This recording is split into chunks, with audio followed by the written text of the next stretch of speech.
I just did an interview with a woman, and I'm not. She goes by the pseudonym Sea Dreams, and Okay. she talks about her relationship with substances at some points in her life actually being productive, actually helping Hmm. her cope and work through things. Did you ever experience that in your journey with substances? Well, it certainly helped me to cope and numb the pain. Um, it didn't help me to grow, though. I Mm, mean, one of the things it's kind of a bit of a catchphrase that we use in recovery, but if, feeling is healing. And mm, really alcohol, I would feel it, but then it really buried a lot of the emotional pain. I never, I grew up in a family that, where lots of us, we had ups and downs, and we never learned. I mean, we learned the unhealthy rules. It was almost like they were written on the family fridge, but they weren't. And they mm-hmm, said, don't talk, trust, and feel, right? And really in recovery, I needed to flip that around. How do I learn how to talk about things, not just news, sports, and weather, but things from the heart? mm-hmm. How do I learn how to trust and create safe environments to trust and be genuine and be authentic and share how I really feel in safe places, spaces, and with people who will not trample on my feelings. And sometimes people just don't know what to do when you're willing to be that open and vulnerable. But I had to learn how to do that in recovery. Otherwise, and that's one of the reasons why I drank, to numb Mm-hmm. that. I didn't want to feel the pain and the anger and the things that I was experiencing, because I've Mm-hmm. never learned how to really process emotions properly.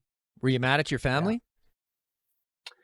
Not so much at the time. No, I was mad at the school, the bullying situations that were happening, some of the pain and trauma that happened along the way, Mm-hmm. as a kid and a teenager. I mean, I Mm-hmm. remember, just to give you, and part of it is the Gabor Mate says it this way. It's part of it's the meaning we attach to the situations that can make it healthy or create a memory trauma for us.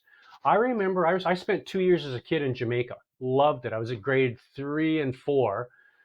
So I'd have been, I don't know, 8 or 9. My dad went down there. The whole family went down there to. Dad was teaching for a couple of years.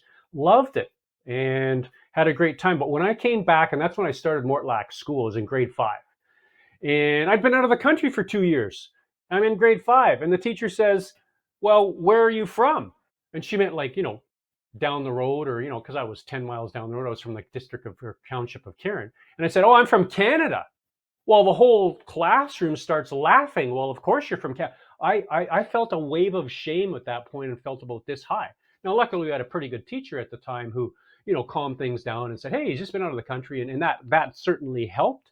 But it was a beginning of, feeling like an outsider, and we're all Hmm. wired for connection.